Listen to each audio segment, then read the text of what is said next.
Good morning, church. Brent, thank you for that prayer earlier. And I do encourage you this week, continue to keep Oklahoma Christian and the families involved in your prayers. Andy, thanks for that announcement about Summit as well. I've gone to Summit every time for the last 5 or 6 times. It's a really good event if you've never been. I learned a really helpful lesson about marriage last time I was there at the American Ninja Warrior course. There was this guy, didn't go to our church, and he was up on a zip. He was about to do a zip line on this inflatable deal. It wasn't a long zip line, but he took one arm and grabbed the handle, and in his other arm he held an infant, and he was up top like about to go. And then I was like, what is happening? His wife down below just screamed at him, "Honey, this is a really bad idea." And then he realized that it was a bad idea, and he climbed off and did not go. And so I was reminded of a great lesson about marriage. The wife is always right. So there you go. You always learn good things when you go to Summit. Hey, this coming Saturday, I want to tell you about an event. We're doing a prayer walk. This Saturday will be 1 week away from our Lee Strobel event, Facing Doubt, which we've been talking about for so long. And this Saturday, what we want to do is invite you to come up to the building at 9 o'clock, and there's been a prayer walk prepared. And so basically, we're going to walk to various places in our building, and we're going to give very specific prayers for what we hope that God might do through our efforts at this event. So we'll come to this room, we'll pray in the overflow room in Fellowship Central, or we'll walk in the parking lot and pray out there. And so I think it'll be a really meaningful way to usher in the event. And I would also say this is a really good event for parents. If you're always thinking about how do I teach my kids how to pray and what does that look like, this would be a pretty good event to bring your kids up to and get to walk around, be a good way to learn about prayer. If you can't make it at 9 o'clock in the morning, the guides for the prayer walk will be made available at Information Central, so you could actually come up later in the day if you wanted to do the prayer walk either as an individual or just with your family. You're welcome to do that. But this Saturday at 9 o'clock, and we're going to meet at Fellowship Central for that prayer walk. So I have a bush in my backyard, pretty big bush. It's quite a bit taller than me. It's pretty wide. Every single summer, there's this vine that grows all the way up through the bush, and then it sprouts out the top. Sometimes, if I haven't looked at it in a while, it actually goes quite a bit further down the front side of the bush. And so every year I have to go to the bush and I have to yank the vine out, or oftentimes I'll go into the middle of the bush and get on my belly and crawl and just kind of grab that vine and yank it through the bush. And year after year after year, I try to find ways to get rid of it. So I've trimmed it in different ways. I go right at the bottom and I cut it off right at the ground where the root system is. I've sprayed it. I've even tried to dig up the roots, but they're just so expansive I can't get them up. And so I've just resigned myself that every single year that vine is going to keep coming back. It is extremely resilient. And so if you think about it, in some ways, the Christian movement is actually a lot like that vine. It started with extremely humble origins, this group of people with no money, no power. And then over the centuries and then over the millennia, it's expanded to this massive global movement. 2 billion people on earth today claim to follow Jesus. And over the last 2,000 years, what's fascinating is that there are so many things that have threatened the existence of Christianity, and yet Christianity just keeps growing.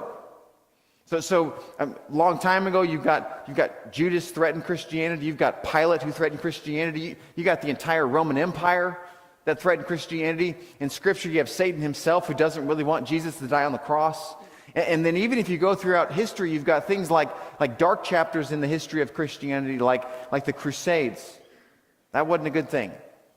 And yet Christianity survived that. And then more recently, there's been philosophical attacks on the Christian faith by people like Freud and Nietzsche, and yet Christianity as a movement, it just keeps exploding. And so one question that has to be asked about the Christian movement is, how is this happening? Like, even if you're not a Jesus person, and even if you don't believe in Jesus, and you're not really into the church thing or the God thing, like, how? How is this movement just so resilient? Why won't it go away? There has to be an explanation for this. So here's one explanation.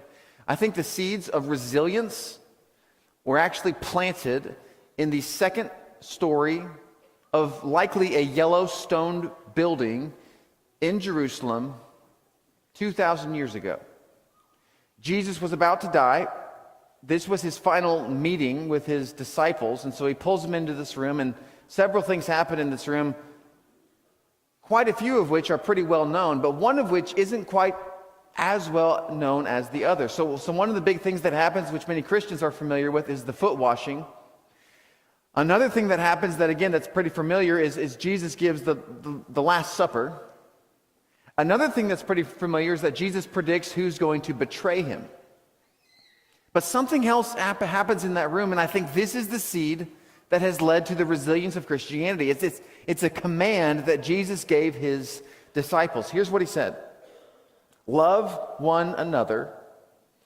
As I have loved you, so you must love one another. By this, everyone will know that you are my disciples, if you love one another. Now, I want you to notice two things about this short command from Jesus. The first is that the kind of love he's describing is very descriptive. It's not a generic love. He gives it a definition by saying, I want you to love each other as I have loved you. Which begs the question, okay, well, how exactly did Jesus love people? Well, in one word, I would say that it would be the word sacrificially. All throughout Jesus' ministry, love is what's pushing him to weep with people. Love is what's pushing him to heal people. Love is what's pushing him to encourage people. And it's love which eventually is going to push him to die for the sake of other people. So the way that Jesus loves, it's always elevating the interests of the person in front of him above himself. He's always doing that. I mean, before there was Philippians 2, there was Jesus, who became the person and the reason why Philippians 2 was written, which is this famous passage about Jesus always putting the needs of other people in front of himself. So this is the kind of love that Jesus is talking about. Love other people as I have loved you. This kind of love requires effort. This kind of love requires sacrifice. This is the kind of love where you get in the middle of messes with other people. This is what Jesus does. But there's a second really interesting part about this command, and it's a prediction. Jesus says, all people, like everyone's going to know that you're my disciples because of this love. Now that's just super interesting, because there are so many ways that Jesus could have predicted that other people would have come to know him and could have come to know his Father. In fact, if Jesus were teaching a class on Christian evidences, sure, he could talk about, you can see God in creation, or you could experience God through prayer. But this is the primary evidence that Jesus believes that most people will come to know him and his Father. It's the love of his followers. Jesus predicts that most of the world will come to know him because his followers love with a radical kind of love. And what's super interesting is this is exactly what happens. Historically, this is what happens. This is the primary way that most people throughout history have come to know Jesus Christ. I'll give you one example. In fact, it's my favorite example. Every 4 or 5 years, I tell the story because the story never gets old. The year is 250 AD. One of the worst plagues in world history is ravaging the Roman Empire. Like, there's a lot of news today about outbreaks across the world. This plague back in 250 AD, this is nothing like what we're seeing today. Killed the Roman Empire, or killed the Roman emperor himself. He couldn't get away from it. Historians say that 1/4 of the entire Roman Empire died. It was at a rate of 5,000 people a day. Cities went into lockdown mode. Nobody would visit cities. In fact, people would just dump the bodies of their family members in the street. There were so many bodies. Priests from pagan temples would just flee the city because there's nothing they could do about it. Doctors would flee the city. There's nothing they could do about it. Infected would stumble through the streets and they would fall over before dying. It was like a horror movie, just horrific. And so there's a historian back in the day by the name of Dionysius, and he writes about the event. And here's what he says. The catastrophe was so overwhelming that men became indifferent to every rule of morality. Many pushed sufferers away, even their dearest, often throwing them into the road before they were dead, hoping to avert contamination.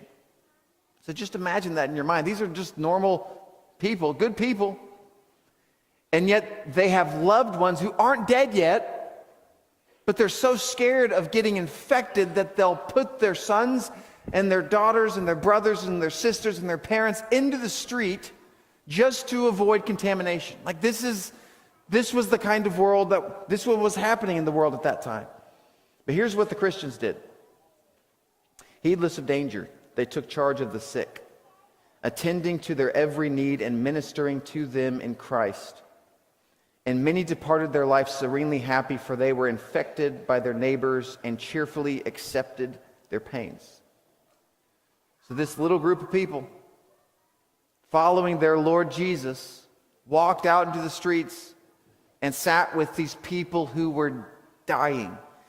And many of these Christians willingly died as well with the infected because they were following Jesus, because that's what Jesus had told them to do. By this, all people will know that you are my disciples if you love one another. They're just following what Jesus said.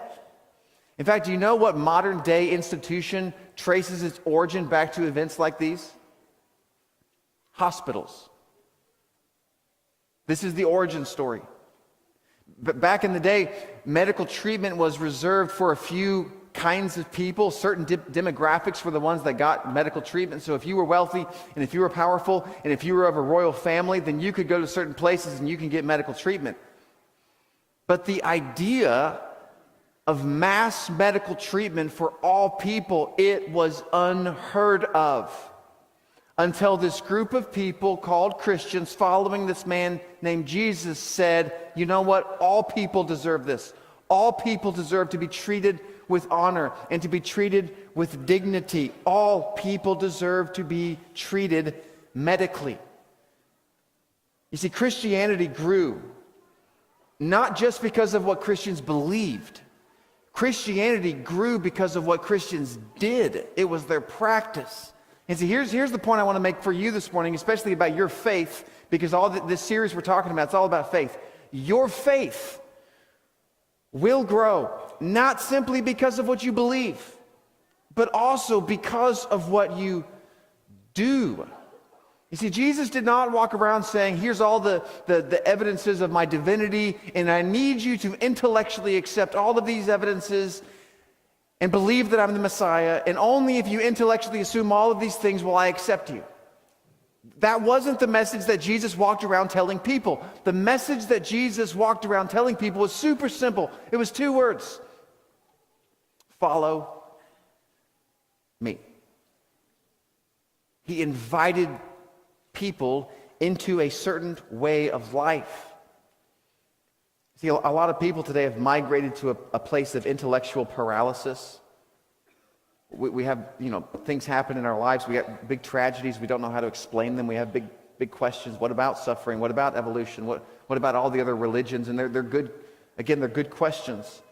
But I just want to remind you that Christianity isn't just a system of belief. It is that, but it's more than that. Do you remember what Christianity was first called? Way back when, at the very first few years of its existence, it was not called the belief. It was called the way. As in, this is a way of life. We follow Jesus. This is how he did things. He told us to love one another. This is simply the way that we live our lives. You see, sometimes we come to a faith crisis because we have a lack of evidence or a perceived lack of evidence. But then other times we come into a faith crisis because of a lack of practice. We're simply not doing what Jesus told us to do as members of the way. James says it pretty plainly in his book. He says faith without deeds is dead.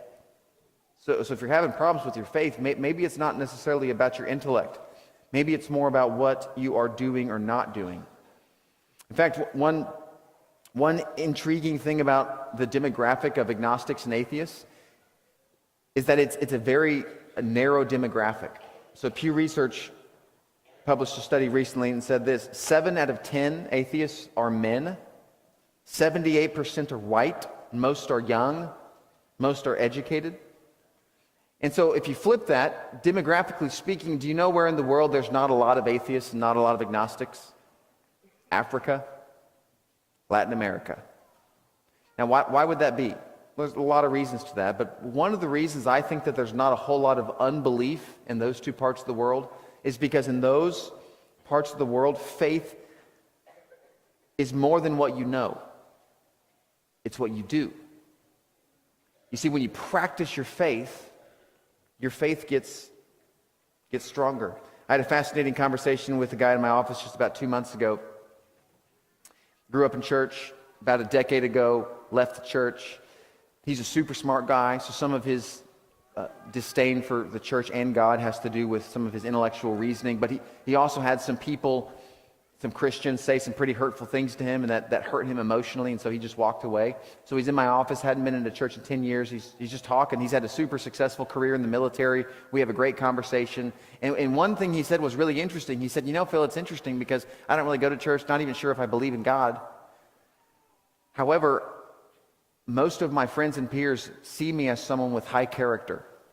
And I find myself treating people with dignity and treating people with honor and doing the right thing and not lying and not cheating and really trying to love people."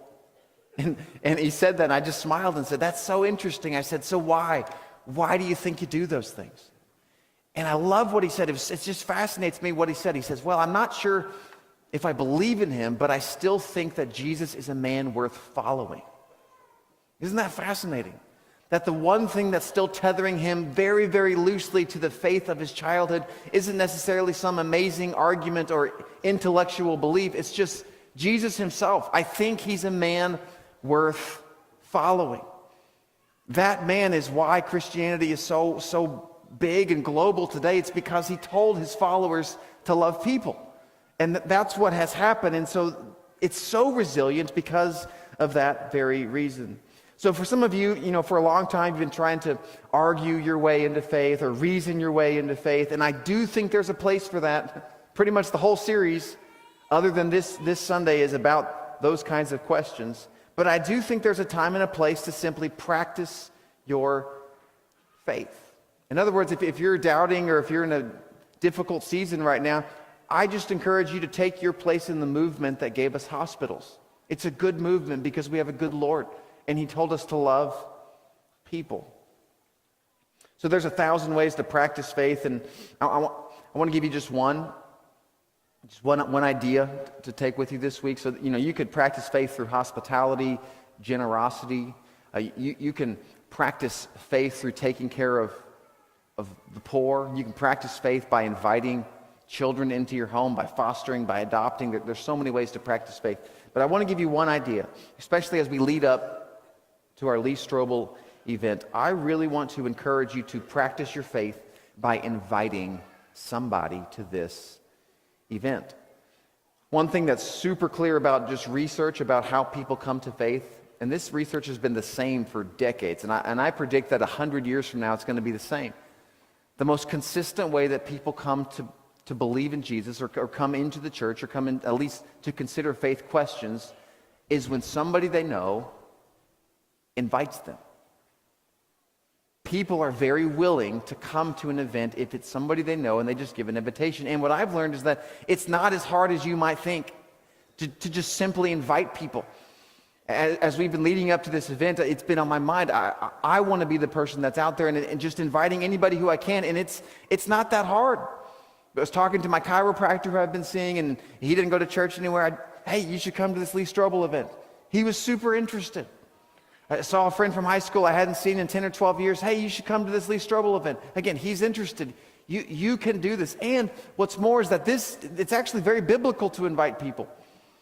When Jesus calls Philip to follow him, the first thing Philip does in the Bible is he goes and he invites Nathanael. Hey, I want you to come and see Jesus.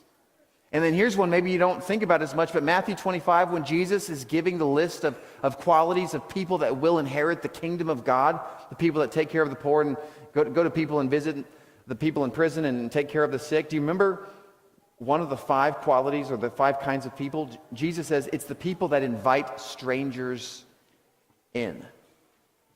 Well, that's what we're doing here. We're just inviting people on the outside to come at least to consider, at least hear this message about Jesus. So I encourage you, find somebody and invite them to this event. This, in the year 2020, it's going to be the biggest front door event to the church that we'll have all year long. So don't waste the opportunity. One thing I've been super encouraged about is there are so many of you that are already doing this. In fact, we've been shooting this video for the last few weeks. I want you to see this video and just hear about the names of people that we are inviting to the Strobel event. Let's watch this video. Hi. Stop. Am I on? Yep. Okay. What am I supposed to say now? What do you want me to say? Right here? Right here? That's it. What am I saying? Vago. No, Abby, just your sister. Just the first part. Can you hear me? Who I just worked together with. Can I start over? How did you put it that first time? That sounds better. Oh, he's good. I should get Amy, because Amy and I invited all of Journey. Oh, here's Campbell.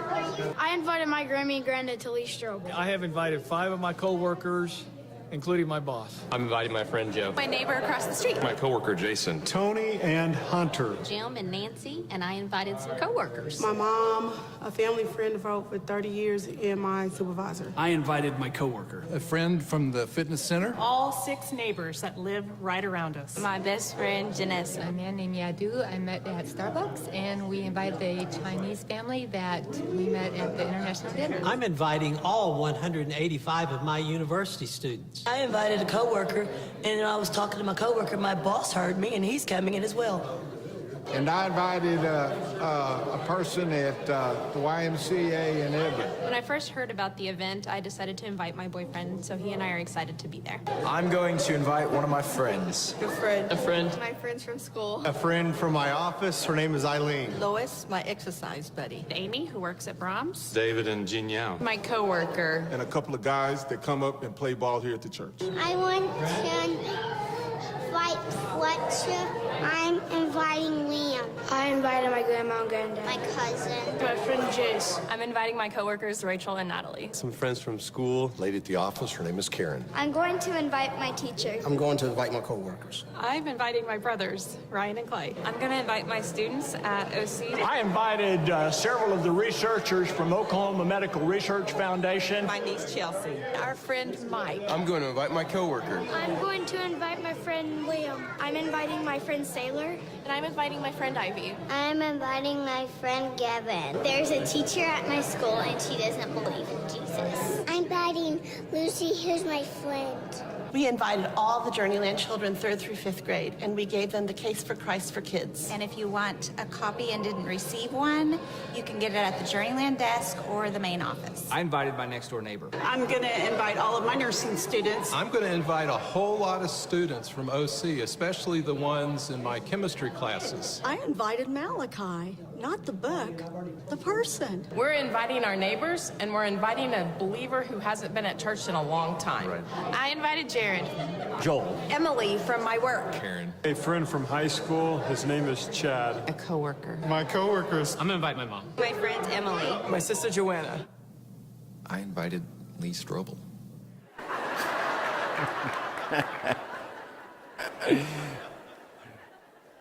I did invite more than Lee Strobel. So first of all, thank you for all of you who have invited people and are participated in that video.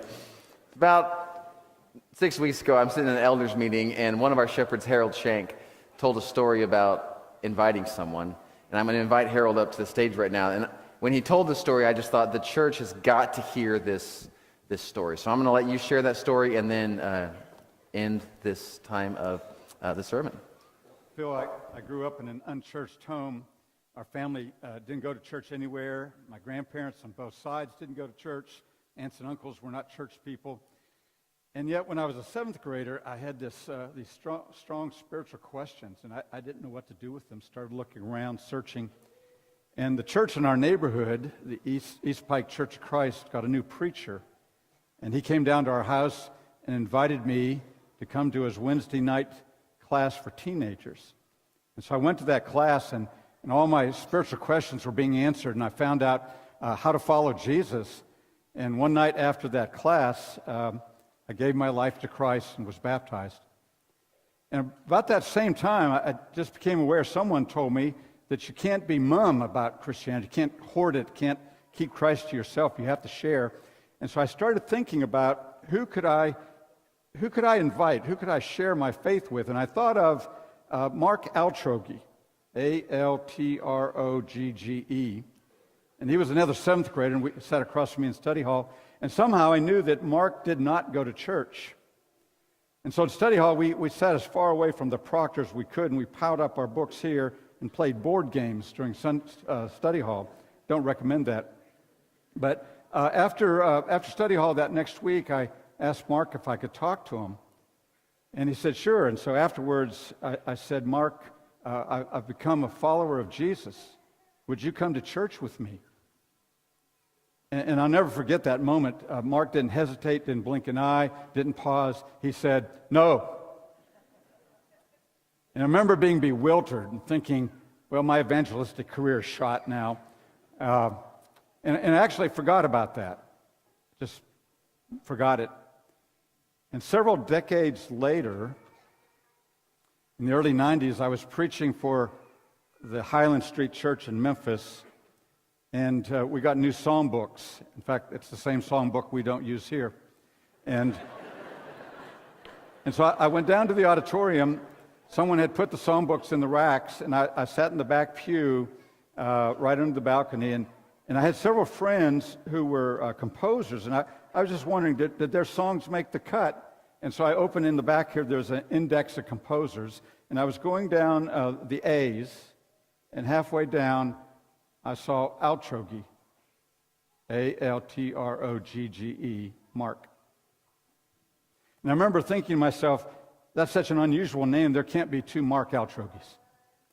And so I called back home, did some investigation, found out it was the same man.